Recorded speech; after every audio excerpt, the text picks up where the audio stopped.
Here we are, Rohrman Route Week 2 recap. And we are right now in beautiful Bozeman, Montana, starting week 3, but it's about week 2. And so, honey, why don't you kind of go over geographically where we were on week 2? Okay. So Monday, we started the week in the Grand Tetons. We were at the Fireside RV site near Jackson Hole.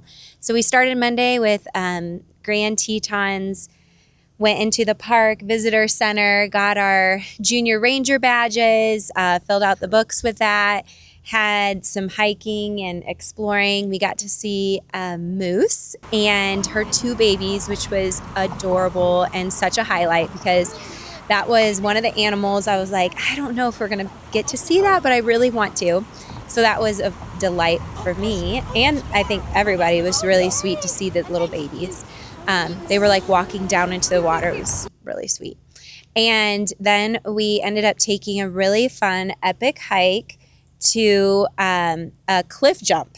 And 2 Rohrmans did it for the first time ever, which was me and Cohen. Took on some brave pills and jumped off a cliff, which was fun. For me, it was a one and done. Did it. Felt good about that. My heart was beating out of my chest. And Cohen got kind of addicted. He kept going off the cliff, which was really fun to see.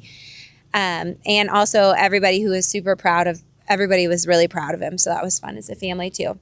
And then from there, we headed to West Yellowstone and drove through the park, got to see the iconic Old Faithful eruption and experience kind of the western side of Yellowstone, stopping at a couple of the waterfalls. We didn't do that till later in the week, but and then we stayed in West Yellowstone at Grizzly campsite. Yeah. Was it Grizzly? Yeah. Grizzly RV. And the West Yellowstone was like definitely a tourist hotspot. Lots of shops. And so we spent some time with the kids, like getting to go into some of the shops, and a couple of them picked up like a shirt and a sticker, things like that, which was a fun point in the week as well. And midway through the week, though, we kind of had a little bit of a Cal woke up not feeling well and was throwing up, and I was like, oh no. But honestly, I think that God just allowed that to happen to kind of slow us down 2.5 weeks into the trip. And I think everybody just needed a down day. So we kind of took a low-key day, relaxed for the most part. It even rained that day. So took some naps, things like that. And then we woke up to just a wonderful stop at, what was the lake's name? Hagden Lake, maybe? Hagden Lake. And Hebgen Lake. And just had beautiful. The most peaceful, beautiful night fishing. We picked up a paddleboard, and the kids enjoyed getting to paddleboard out on the lake, and by pictures looked incredible. But what pictures don't show was the mosquito attack. Oh my goodness, those mosquitoes! And it was one of the few times in my life where I was literally lathering on mosquito repellent, and I was not afraid of it. I wanted more of it. It was bad. It was, and poor Sissy. I don't think we got any footage of all the mosquito bites on her back. She had, I want to say at least a dozen on just her back. In Cohen's, with lathered in bug spray. Like Cohen's line of the trip. I think I'm itching more than I'm fishing. And we were all like, yep, that's about right. But it was just a really sweet night after a very needed, restful day. And thankfully, whatever Cal had was just very in and out. And so, we're thankful for that. So, and we got to highlight Cal because he, like Catherine said, he threw up a couple times in the morning, and then we'll drop some video of it, but he was just living his best life on that paddle board. So it was that was such a blessing from the Lord that he recovered so fast and that no one else went down. Yes, absolutely. And that's been, Yeah. going on a week.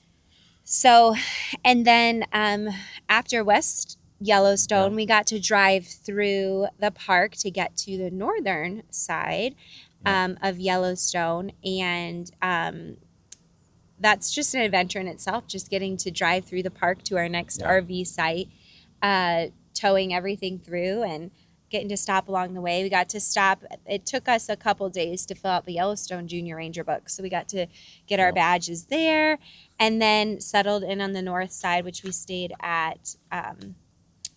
Where did we stay? It was called Sun Outdoor, North Yellowstone. North Yellowstone, yeah. Sun Outdoors. Sun Outdoors. North Yellowstone. And that town was adorable. That was probably my favorite town feel of Yellowstone stays.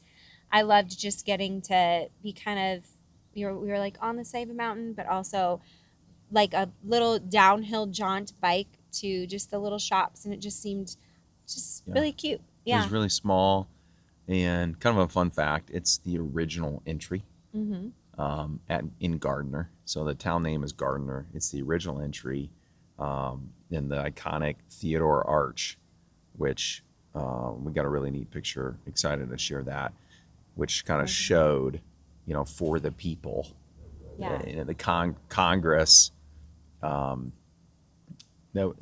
If you don't know, Yellowstone is the first and finest is what all of the signs said. First and finest national park. So, it was cool. I like Gardiner. It was really small, as Catherine said too. Like we biked through the whole town in less than probably 10 minutes.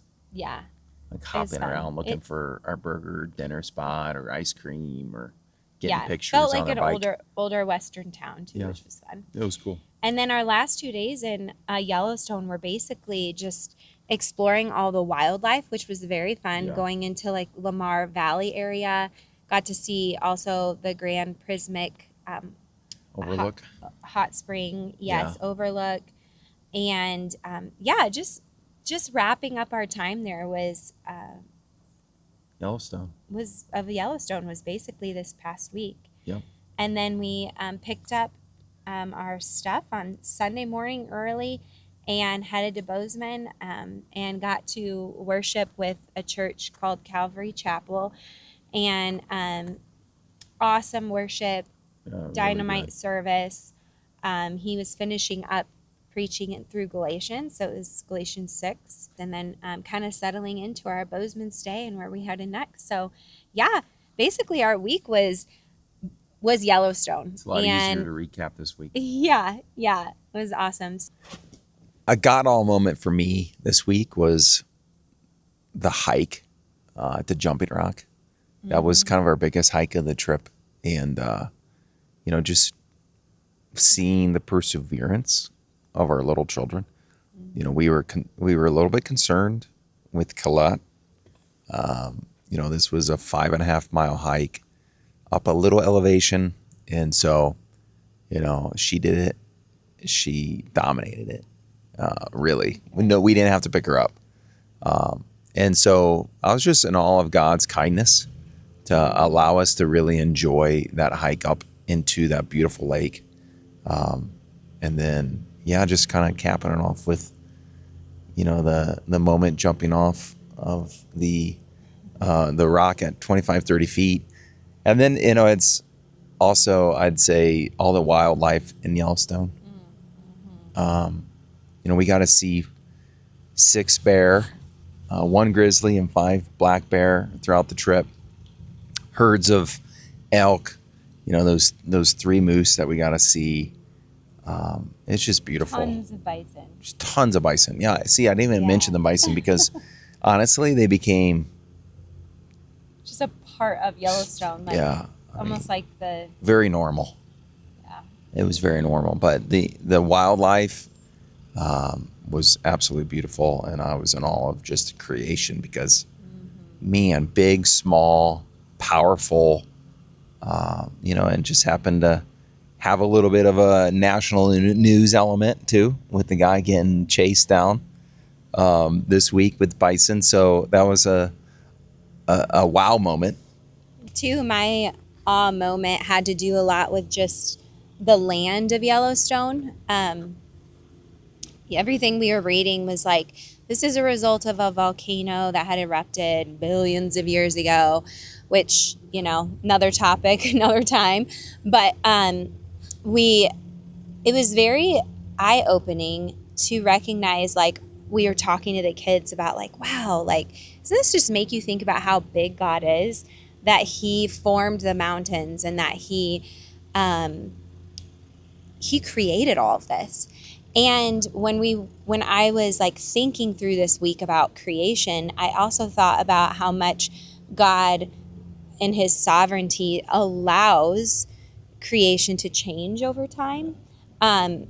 You can see it throughout the park. Like, they have pictures of, like, this is what it looked like in 1880 or whatever. And then there might even be a picture of, like, in the 1950s, this is what this area looked like.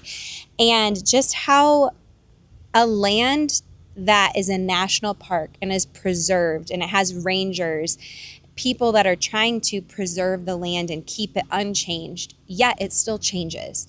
And just the beauty that even comes through change. And reflecting on the fact that, like, sometimes in life, as things change and as life progresses, sometimes like destructive or hard things happen, like a volcano, like they claim happened, or fires. There's even that in the park, and earthquakes that are happening hundreds a year, that are changing the landscape of Yellowstone. And just really was eye-opening to me to recognize that, like, God allows those things, yet he still uses them to make an incredibly beautiful world that he still created and he's sovereign over. And how much that lines up with just life too, that when hard or adversity happens or changes happen, that it can be easy to think that this is, like, not for the good of me or for, like, the good of the land, for instance. And no matter how many rangers and how many national parks we have, the land will change. And the only thing that is not changed is God. He's the rock of ages. He compares himself to the unchanged. He's forever and always the same. And so we get to hold on to that truth, knowing that he cares for his creation, but he still allows things to change and in so many ways just become more beautiful with time. And that was one thing that I felt like was an awe moment for me this week. No feature in the park, I felt like, showed that perspective more than Mammoth Springs. Because those springs have been going on, and they shift, right? The formation moves 10, 20, 30 feet. The spring can stop and start somewhere else. And so, like, it shifts and moves. There's no controlling it, which is pretty cool. In this week's travel log, we really didn't drive a whole lot. A lot of the drive time was spent in the Navigator. A lot of drive time in the Navigator, which was nice because it kind of gave us a break. We were hopping around the park. So, but as an update, we're at 2,200 miles to the mile. So I didn't round up, round down. 2,200 miles in to the trip total. Yeah. I'm going to continue to give totals. 2,200 miles, which is 307 gallons of diesel fuel. That's only how many gallons that we've had in this thing, not in the Navigator, which is fine. Yeah. And then that actually equates to 39 hours of drive time. This trip's going to really change our perspective on what's a long trip. This past week, I've seen in two different ways. I've seen family roots continuing to grow and to really lock in, which I think will in turn provide, that fruit-bearing life that we're hoping for. And the first is just you and I, Catherine. It's been a special trip already in that we've been able to spend the morning, the best time of our day, the first time of our day, in God's Word and singing worship. Prior to this trip, we really enjoyed Shane and Shane's morning devotional, but we've really kind of locked it in as a new habit on the trip. For those who haven't checked it out, we will put the link in the notes so that you can join us and all the thousands of people that do that every morning, singing God's word and knowing the truth. Because whether you're doing that by yourself or doing that with your spouse, that is, or your kids. We've done that a couple times with our kids. It's definitely not near as intimate, but we have done it a couple times on the trip. But I've really cherished, and I think our kids see us doing that. I mean, a lot of times, the first time that our kids see us in the morning, they walk in out of the RV and we're at the table singing along beautifully our voices. So I've really loved that, and I've really started. That's becoming a good routine into this trip. Secondly, on our kids, so we put together some daily journals for them, and we did that before we left. It's really that first week, it felt like it was more of a task than a blessing, and I probably put a little too hard of questions in there for some of them. But this week we really have seen them start to embrace it and start to it's starting to become that new habit. And so developing habits will develop fruit and will develop perseverance and the ability just to see things through a different perspective when you're, reflecting on it and remembering it the way we have kind of structured these journals. And so one of the things I want to share in the journals is every day they rate on a level of 1 to 5, 5 being fantastic and 1 being pathetic. They're spiritual forms of wealth. And so that's been really cool to kind of see each child, how different they process. Okay, what was yesterday on a level 1 to 5, my mindset or my spiritual life, or my family or my adventure. But now I think where we started to see it this week is they're doing it, not necessarily on their own yet. You still have to say, get out your journal or go but to your journal. They're starting to get better. They're starting to do them more in depth. And this was just week 2 of, an 8+ week adventure. So I think these journals are really going to be awesome to not only reflect back on, but also just helping them stay in the moment and stay in the present and remembering what they accomplished yesterday and what they're hoping to accomplish and how they're hoping to help others win today. So. Yeah. Along with that, I agree with Trey on the journals. It's kind of like anything with kids. At first you're like, why am I teaching my kids how to unload the dishwasher? Because it just takes more time and energy to actually show them how to do something. So the journals, the first week I was like, Trey, you made these way too difficult. And he was like, well, even if they get 1 or 2 questions out of this, these are good life skills. I'm like, okay, my personality is you have to do something completely to actually do it. So we had to kind of edit the journals a little bit here and there. But yes, this last week, throughout week 2, just seeing, Cal and Titus sit down and not be like, wait, what does physical mean? When they were filling out the forms of wealth, being able to be like, oh yeah, that's my body. Okay, how did I feel in my body yesterday?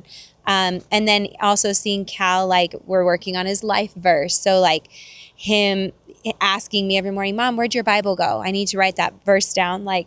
He's doing that on his own versus me having to give him the Bible and show him exactly where it is. And so I would say that's a huge win for Growing Roots, is just helping our kids establish the awareness of what it looks like to journal and to be able to recognize and be grateful and thankful and spend moments in awe of what God's doing in their life around them. And that would be something that as Rohrmans, we feel like we want to encourage our kids to do and towards.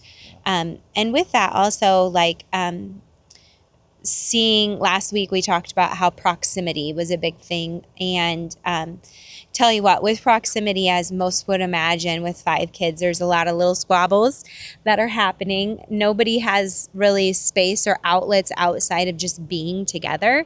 So it's caused squabbles, but also caused a lot of really neat moments for us to witness as parents too, of seeing kids come together and give a piggyback ride when Colette needed a little help on a hike, and in the back seat, seeing Titus like stop and help the younger 2 with their junior ranger books. And I mean, I could go through each kid, just like a moment in time where I could stop and see them really sharing moments and even helping others win moments. And those happen when you have a lot of life on life together. And so again, I think this week the proximity is also helping with opportunities for them to choose family relationships, strong family relationships. So, yeah.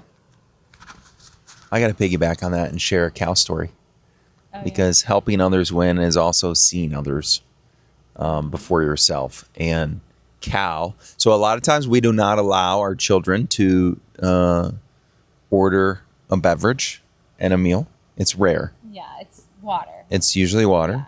Yeah. And we were having a incredible pizza lunch, and they had some, I love root beer, and they had a pretty neat local root beer at the Grand Tetons root beer. We got a great picture. We'll drop it in there.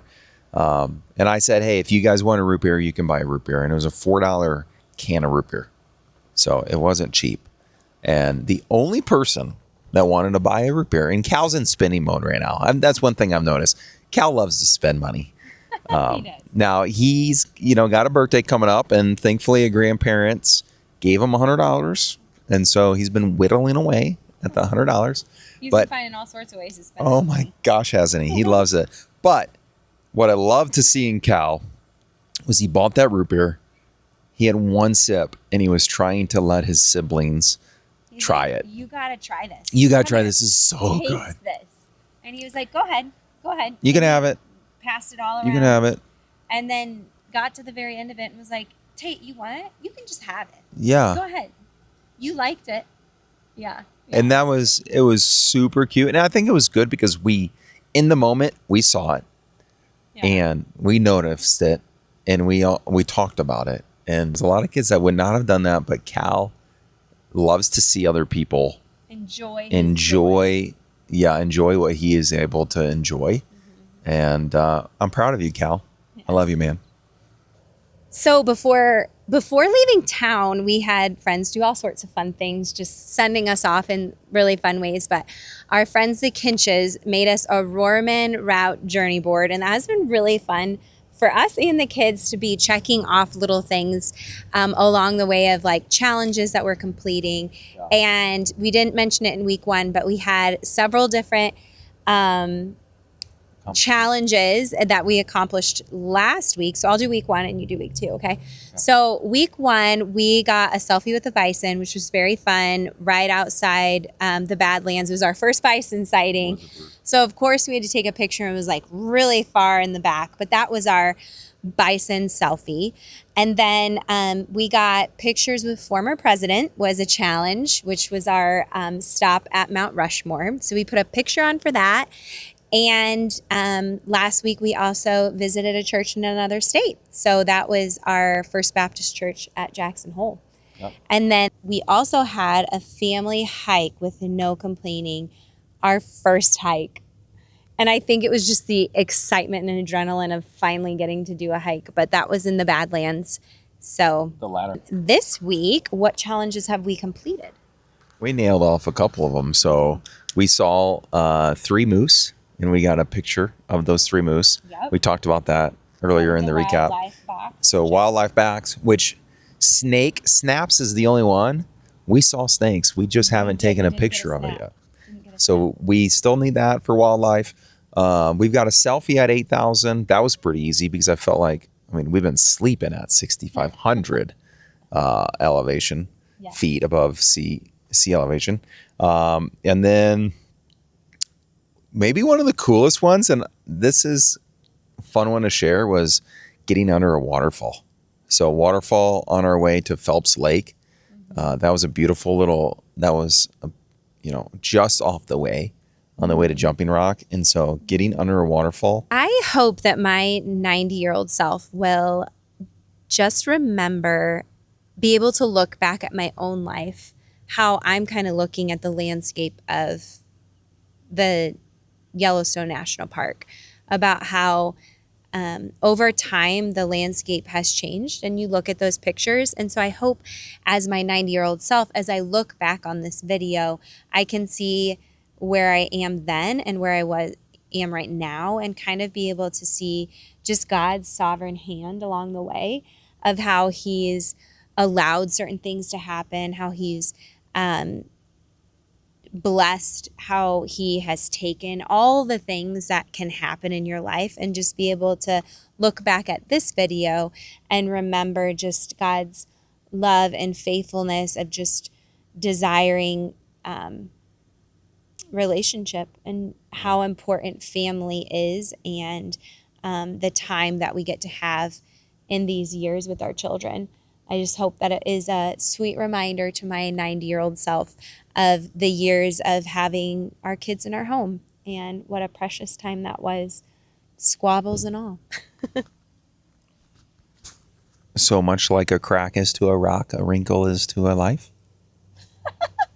That's good. You see some wrinkles today. We're going to look back at our 80, 90-year-old self and go, wow, I didn't have much gray hair, or I still had hair. That's what I would like to remember. That's a pretty good point. I mean, I've been taking, this has been a great trip, but one thing that we've figured is I am thinning. And that actually was what made me laugh so much this week. My 90-year-old self, I will remember how much hair I had this week. Because we have joked about it, red light, helmet, the whole bit. I'm just like, let's just shave it off. What would I look like with a shaved head, AI? Yeah. That's I love you, hair and no hair, so that's good. And that's a wrap, folks. Week 2 is in the books. We are growing deeper in wider roots on this route. We're together. And we are, if you have friends that need the encouragement to do something like this and spend more adventure together as a family, would you encourage them to subscribe? Because we need 1,000 according to the Rohrman Journey Board, and we're only 250 in. So subscribe, share to friends, family, and our 90-year-old self. We're going to love this when we look back at this. We will. So have a great one. We'll see you at Glacier.